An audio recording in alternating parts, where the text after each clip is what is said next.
Hey guys, welcome back. A few days ago, the second issue of Halo, The Rise of Atriox came out, and boy, it did not disappoint. Here we see the seeds of rebellion beginning, as Atriox becomes disillusioned with the Covenant and its war against humanity. And here we are given a better look at the Covenant Enforcer, known only as the Executioner. But always, I'm getting a little ahead of myself. Let's begin. This is Rise of Atriox, Issue 2. The second issue opens up with a transcription of the events of the last issue, and covering Isabel's first conversation with Captain Cutter, detailing Atriox's rise to power. After wiping out the humans at the military outpost, Atriox returns to a Covenant military stronghold, and here we get the setting for this and the last issue, Algoas. For some of the hardcore lore fans, they know that Algoas is the setting for the Halo Legends short film known as The Prototype, and it is the home of the former ODST turned Spartan 4, Paul DeMarco. Anyway, upon returning to the base, his skills at survival became a source of inspiration for the other Jerohanai. It was here that the Sangheili warrior, known as the Executioner, voiced his concerns to the infamous Prophet of Truth via a holo communicator, fearing that he could inspire the other brutes to question their place in the Covenant. The Executioner recommended that Atriox be terminated immediately.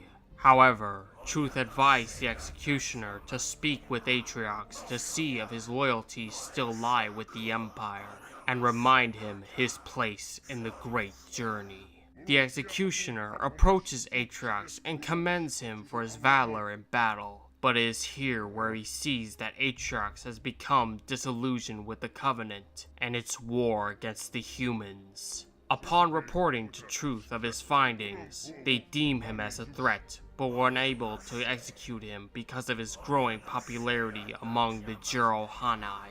So they decided to send a Jerohanai assassin to join him on yet another suicide mission against the UNSC stronghold. Approaching the battle via phantoms, Atriox's pack brothers seemed confident with their leader at their side, and victory was within their grasp. The assassin then locks his eyes upon Atriox, with contempt burning in his eyes.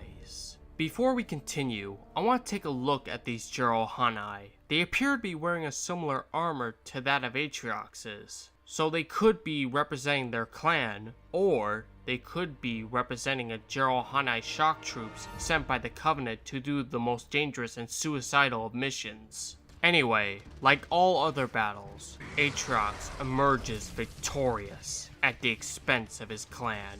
And here we get a first look at the Covenant eyes used by the Executioner to observe the skirmish. Eyes were first introduced in Halo Broken Circle. They're spy drones used by the Covenant, and before them, the Sanchayum reformist during the War of Beginnings. As he was mopping up the last of the humans, Atriox again questioned the Covenant's reason for waging this war. All the while, the Jerohanai assassin approaches Atriox and accuses him of heresy for questioning the Prophet's orders. They then engage in single combat, with Atriox emerging victorious, but feeling the sting of betrayal.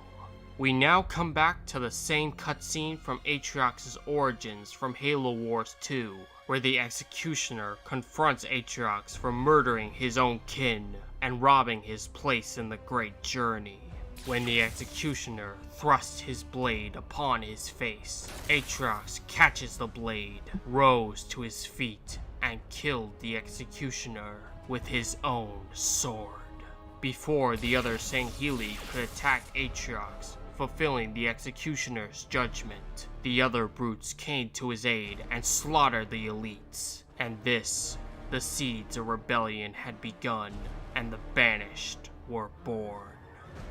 And that concludes issue 2, and God, I loved this issue. This is why I wanted from the first issue. It dives into Atriox's mindset as he doubts the reasoning behind the Great War and the Great Journey itself. I also loved the Executioner. He is the perfect embodiment of the Covenant's zeal and its political schemings. He made me want to root for Atriox in this comic, and that is something because I am a fierce Covenant fanatic. And finally, I loved that the writers chose not to simply rehash the Halo Wars 2 cutscene and gave it context and meaning. Although I am not a big fan that the designers chose not to use the H2A models for this panel, but that's a minor nitpick. Overall, this issue was utterly fantastic, and it set the stage for the beginning of the Banished's rise to power. Upon careful consideration, I give Rise of Atriox issue 2 a 9 out of 10.